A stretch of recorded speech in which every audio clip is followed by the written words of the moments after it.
Paulinha Abelha, Gugu Liberato e Anne Heck foram grandes personalidades famosas, cada uma em sua área. Infelizmente, o que todos têm em comum é a maneira em que suas trajetórias foram finalizadas. Eles faleceram devido à morte encefálica. Embora ainda repleta de tabus, para ser diagnosticado deve passar por inúmeros testes regidos por lei e possibilita a salvação e continuidade de outras vidas através da doação de órgãos. Quer saber mais sobre morte encefálica? Então continua ouvindo esse episódio, com a participação especial da médica intensivista doutora Fernanda Bonot e do coordenador da Central Estadual de Transplantes do Rio Grande do Sul, Dr. Rafael Ramon da Rosa.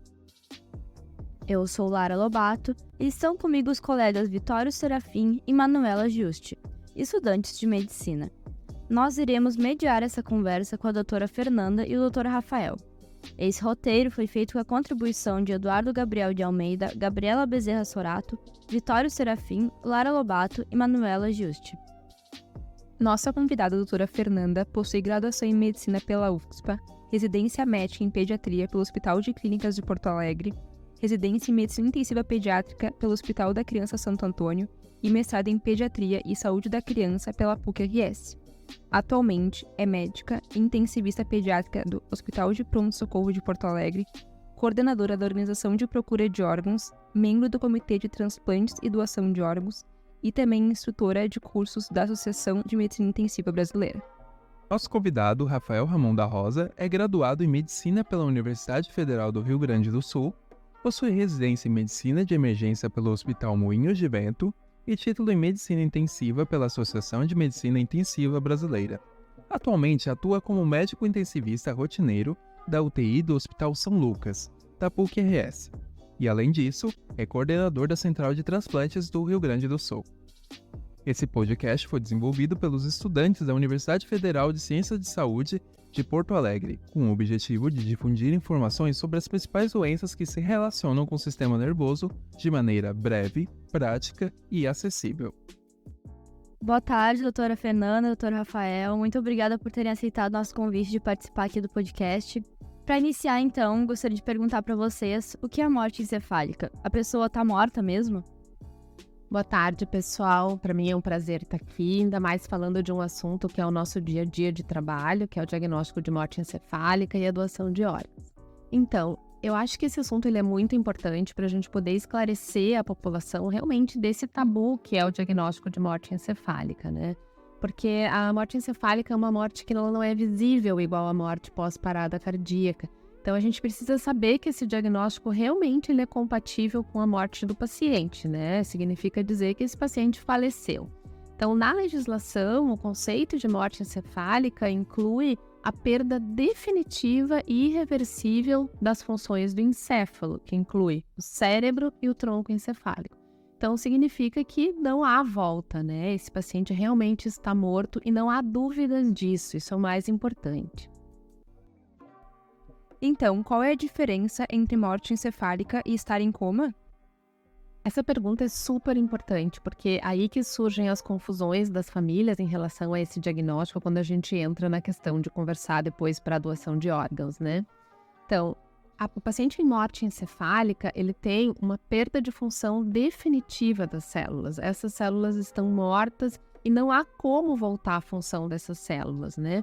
Enquanto que no paciente em coma, a gente tem uma alteração de consciência, alteração de sensório, mas persiste a função celular. Nós temos estímulos elétricos nas células. Então, aquela questão que a gente comenta muito, se é possível voltar da morte encefálica, essa é a grande diferença. Não existe a morte celular, então não há possibilidade de voltar desse diagnóstico, enquanto que na outra nós temos uma situação de hipofunção, de alteração de consciência, de sensório. No Brasil, como ocorre o diagnóstico de morte encefálica? Quem valida esse diagnóstico? No Brasil, o diagnóstico da morte encefálica ele é realizado baseado na legislação. E isso é muito bom para nós, médicos, porque essa legislação ela foi feita com todos os critérios necessários para esse diagnóstico de uma forma detalhada e de uma forma que nós precisamos segui-los de uma forma sistematizada, né?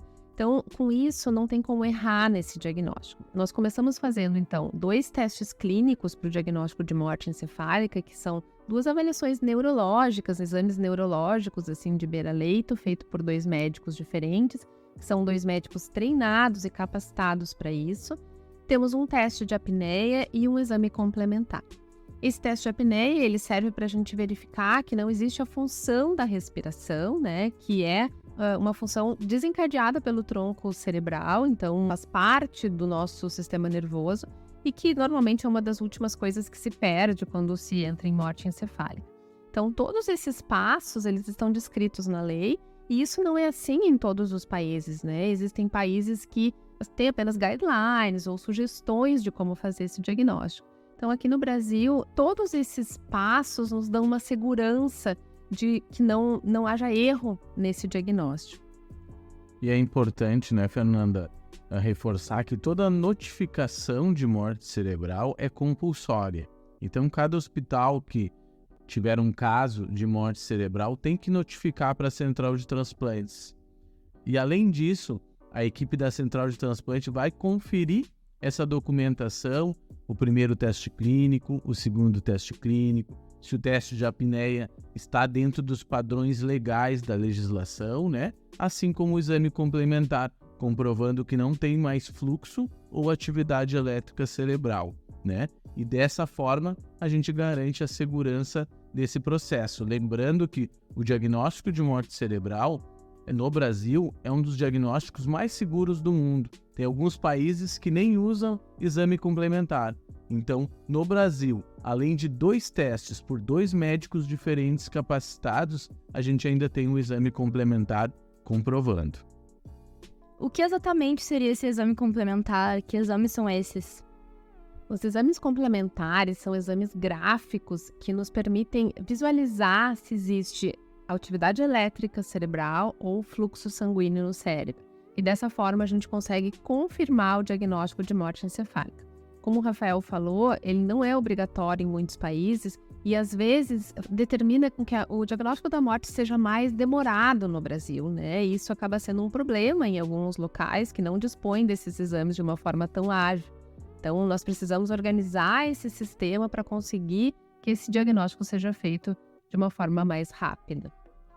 Nesse contexto, quais são as principais causas que podem levar o paciente à morte encefálica? Bom, as principais causas que podem levar um paciente à morte encefálica são, em geral, um paciente que sofreu um traumatismo craniano encefálico, caiu do telhado, caiu da árvore, traumatismo automobilístico, né, que leva um traumatismo grave na cabeça, um ferimento de arma de fogo, ferimento por arma branca, que leva a essa lesão cerebral. Também a gente tem os muito frequentes acidente vascular encefálico, né, o famoso AVC, seja ele da forma o AVC isquêmico ou hemorrágico, pode levar a uma morte cerebral, ou aquele paciente que teve uma parada cardíaca, que foi reanimado e ficou sem oxigenação cerebral, então que a gente chama de encefalopatia anóxica, ou também aquele paciente que teve um tumor cerebral, levando a compressão ali do tronco cerebral, levando à morte cerebral. Após o diagnóstico de morte encefálica ser confirmado, quais serão os próximos passos a serem tomados? Então, depois que o diagnóstico de morte é confirmado, existem 2 possibilidades, né? Que uma seria a doação de órgãos e a outra seria esse corpo ser entregue à família para enterro, como em qualquer outro tipo de morte. Para a parte da doação de órgãos, é fundamental que se avalie se esse paciente tem condições de ser um doador de órgãos. Então, para isso, existe uma série de exames que são feitos para detectar alguma possível contraindicação médica à doação, ou seja, alguma doença que possa ser passada para o receptor. E, descartadas essas contraindicações, se passa por uma entrevista com a família, que é quem realmente determina se essa doação vai ser efetuada ou não, né? É a vontade da família que define se essa doação vai acontecer. Então, quando a família autoriza a doação e foi descartado todas as possíveis doenças e contraindicações, se segue, então, um protocolo de toda a distribuição desses órgãos, né, para as equipes transplantadoras e ver quais pacientes seriam condições de receber esses órgãos.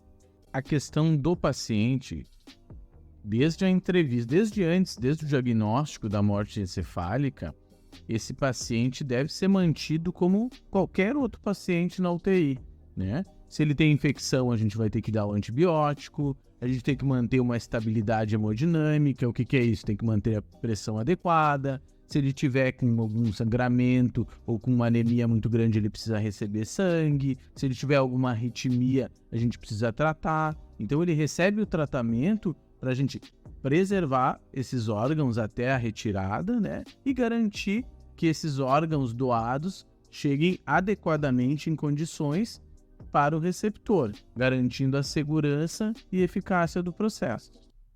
Em caso, então, que haja um aceite familiar, né, para doação de órgãos, o que é feito? Como é que se organiza o processo a partir daí? Bom, a partir do aceite familiar, a equipe da Comissão Intra-Hospitalar de Doação de Órgãos, chamada CIDOT, ou a Organização de Procura de Órgãos, né, denominada OPO, envia a documentação do aceite familiar para a Central de Transplantes. A gente vai conferir o parentesco e a documentação, se quem autorizou a doação, que em geral é até o 2º grau, que autoriza, ou cônjuge, ou caso não esteja esse parentesco. O que é esse parentesco? É pai, mãe, avô, avó, neto, neto, irmão, irmã, e cônjuge ou união estável comprovada. Caso esteja fora e a pessoa queira doar e não tenha um parentesco, a pessoa tem que ir no juiz para o juiz autorizar a doação. Ou a menos que tenha um tutor legal dessa pessoa, né, que faleceu para poder autorizar a doação. Nesse contexto, a Central de Transplantes recebe a documentação, confere a documentação e a partir daí a gente vai fazer a validação desse doador. Serão feitos exames laboratoriais para garantir que não tem nenhuma contraindicação, a avaliação clínica desse doador. Após esses exames são inseridos os dados no sistema informatizado, que vai gerar uma lista de receptores por compatibilidade, tempo em lista de espera, tipo sanguíneo e gravidade do caso. Aí são acionadas as equipes de retirada de órgãos, conforme o órgão, né? Conforme os órgãos que esse doador foram validados, quais órgãos foram validados, e as equipes são acionadas e vão até o hospital onde está o doador. Fazem a retirada dos órgãos, fazem o transporte e trazem esses órgãos até o local onde está o receptor.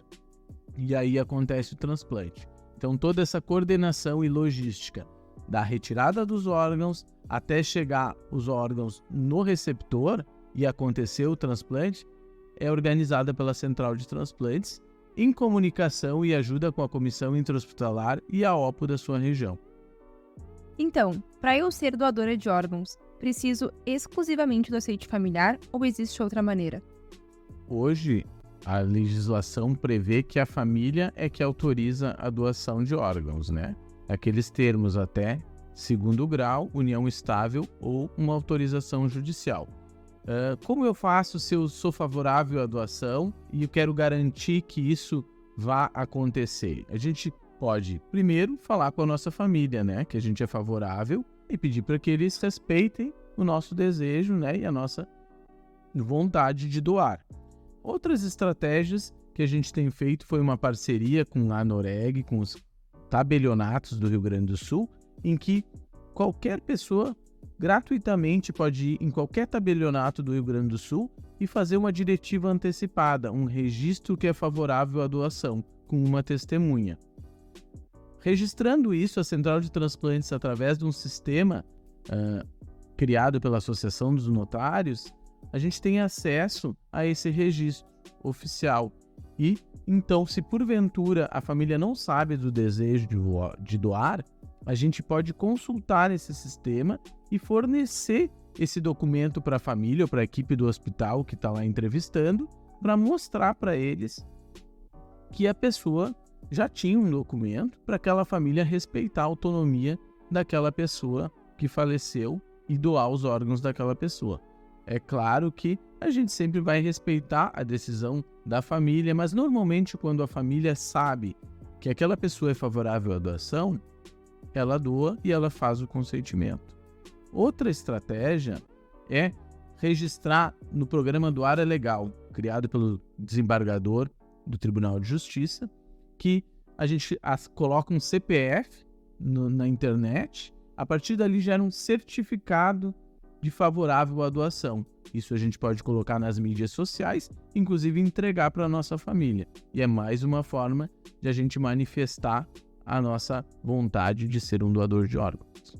E é por isso, né, Rafa, que a gente sempre comenta que é importante essa conversa em casa, né, com as famílias, para as famílias entenderem qual é a vontade das pessoas, porque a gente nunca sabe quem vai ser o nosso próximo paciente em morte encefálica, né? Então, essa conversa com as famílias é fundamental para todos entenderem o que cada um pensa sobre isso. Muito obrigada, doutora Fernanda e doutor Rafael. A conversa foi muito boa.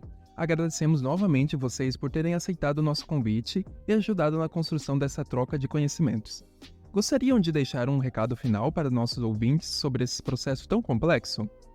Eu que agradeço essa oportunidade, para mim foi super importante estar aqui. E eu acho que o principal disso tudo é a gente ter a certeza que esse é um diagnóstico que não tem erro. É impossível a gente errar nesse diagnóstico e é fundamental a gente conseguir informar as famílias desse diagnóstico para que eles possam ter a opção de decidir pela doação de órgãos. Gostaria de agradecer também o convite para poder estar aqui falando um pouquinho, né, sobre o diagnóstico de morte cefálica e o processo de doação de órgãos. Sempre importante desmistificar e tirar dúvidas em relação a esse processo. Reforçar que todo esse processo é um processo que pode ser feito gratuitamente pelo Sistema Único de Saúde, desde o processo do diagnóstico até a retirada dos órgãos de transplante, né? O Brasil tem o maior sistema público de transplantes do mundo. E isso é importante, as pessoas tenham segurança no diagnóstico, no processo e na eficácia. E, o mais importante, seja um doador de órgãos, converse com a sua família. Então, com essas mensagens, chegamos ao fim desse grande momento de aprendizado. E não podemos perder a oportunidade de convidar você, aí do outro lado, para participar junto com a gente.